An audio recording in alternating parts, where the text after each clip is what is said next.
People, what are we doing here? Why in the hell is this Latina chick reporting on Black in America, killing us in the ratings? Does anybody know why? Anybody. Anybody, my kingdom for anybody. I'm not surprised. Mexicans are everywhere, from McDonald's to Benihana's. I mean, they're in the kitchen, but they're there. How long did you think it would take for them to start working with the white man against us? I didn't watch. I can't stand that heifer.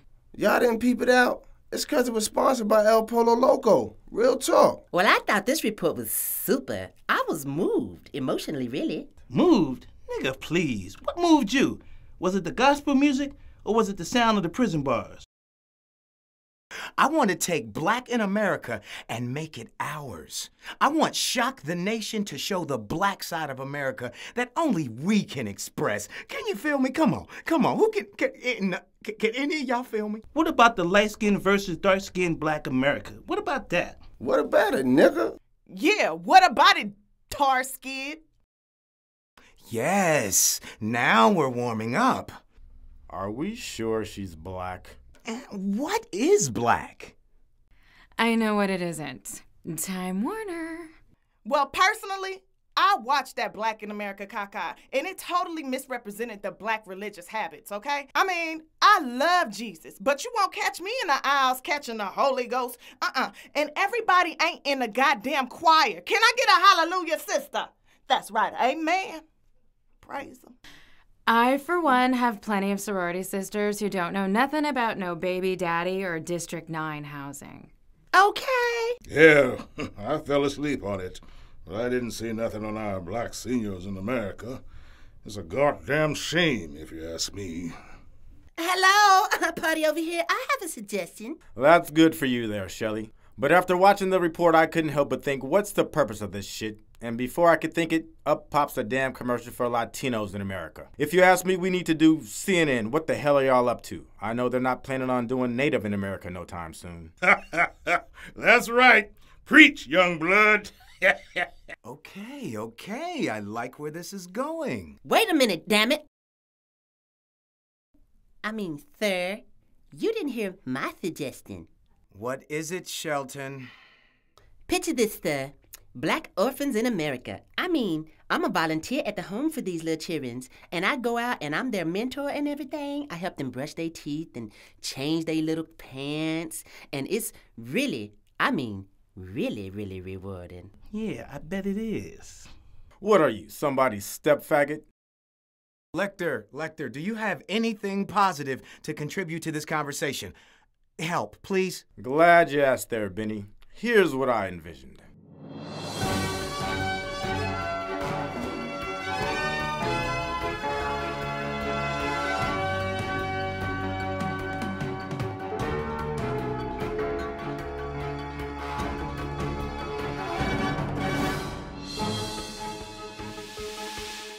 Good evening, ladies and gentlemen. I'm Lecter Havoc. Tonight, Black in America. We've heard about it, we've seen it, but a rare selected few of us have actually lived it. I've received an overwhelming number of tweets asking Shock the Nation to give a report on Black in America, the real Black America.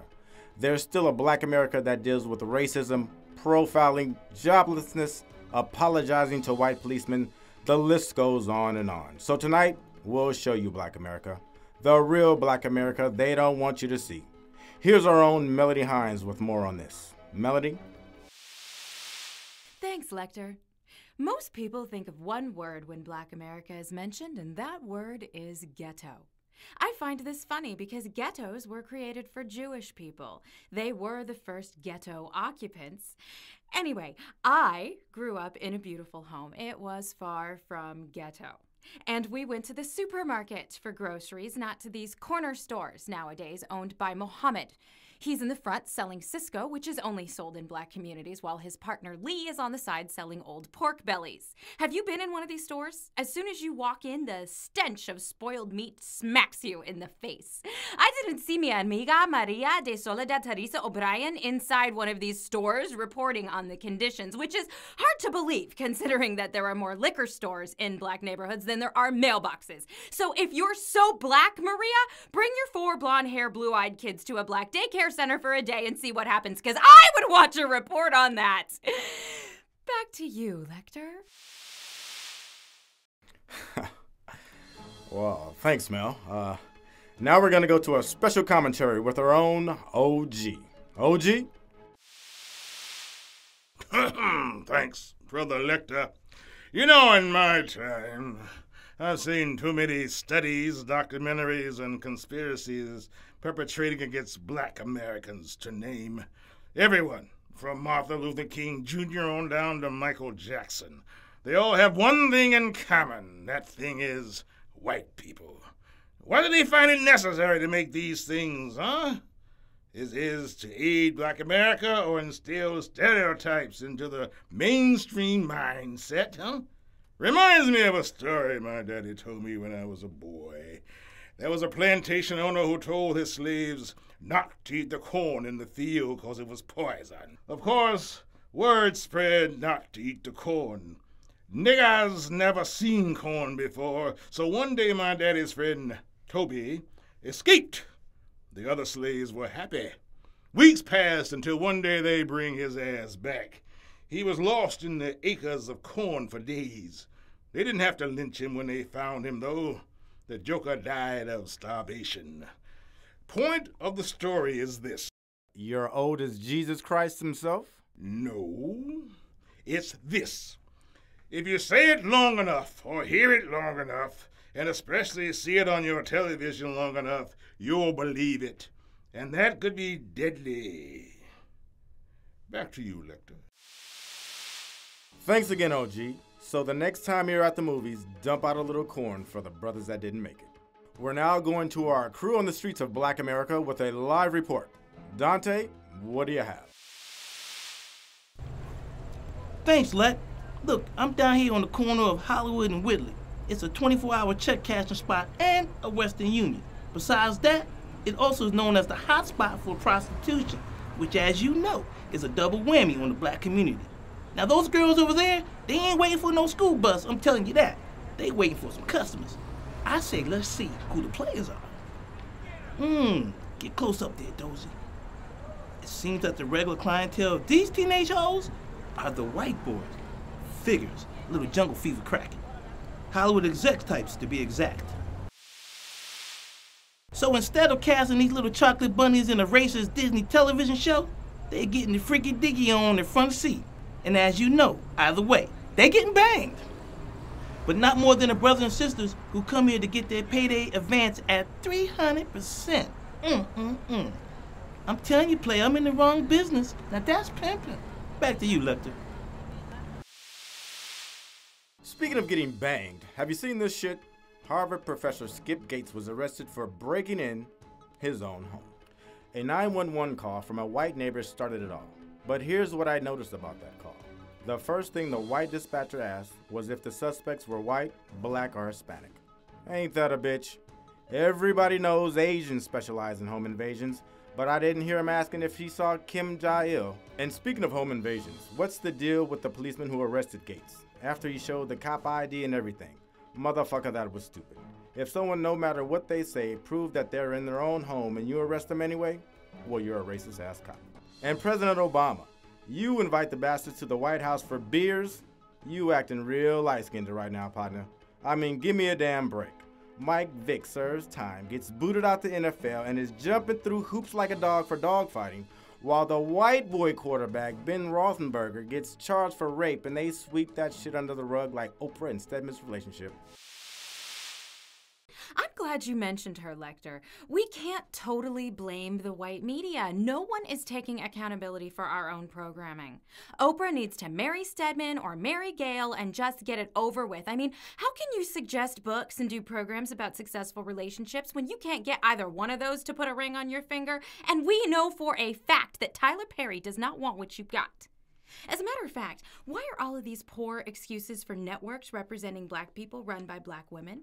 Why OWN? Why BET? Why TV One? You're raising a generation of viewers on a steady diet of stereotypical reruns and mindless reality shows. I Married a Baller, Hell Date, Tiny and Toya, Frankie and Neffy. Enough is enough! Thanks, Mel. Sadly enough, I do watch some of those shows. But now I understand we're going back to Dante with more on the streets. Dante, what's going on? Yeah, Lecter, you won't believe this. While coming back to the van, we captured a horrible accident. It seems a city bus just hit a hoe, and she was running from a tennis shoe pimp. That's a player, wearing tennis shoes and a pimp. Anyway, the passengers on the bus said the driver was texting in a chicken and waffle order when the bus knocked the hoe in the back of a taxi cab. Man! But being a true hoe, she just hopped up, shook it off, and kept it moving down the street. A sad turn of events. Finally, I want to end with a few words of my own. Now, I'm not what the kids nowadays call a hater, but I do try to keep it real. After the first report, Soledad had no damn choice but to come somewhat better in her second installment of the bullshit entitled Black in America 2 Solutions. Like we forgot about the way she came with a promo for part 1. Sound the alarm, state of crisis, success and struggle. All with dirty streets and prison shots in the background. It was like a commercial for a goddamn Hollywood movie complete with jailhouse banjo music. What really gets me is the fact that during this prefabricated pile of porch muckiness, they had the nerve to run a promo for Latinos in America. The heifer starts off narrating to smiling faces, kids dancing, upbeat music, all while stating from humble origins to celebrity status. One woman states, "We're part of this country's economy." Well, newsflash, bitch. Blacks built this economy.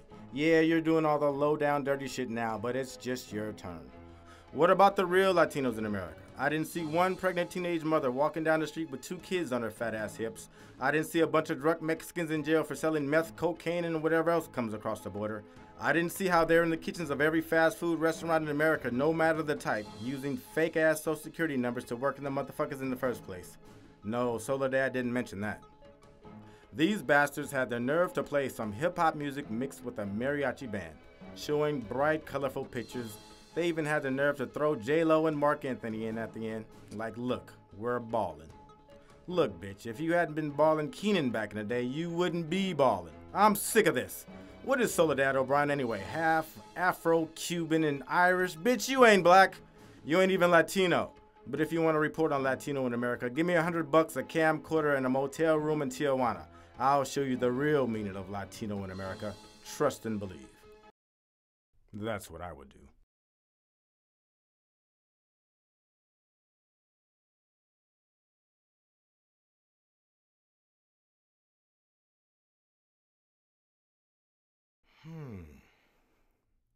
I like it.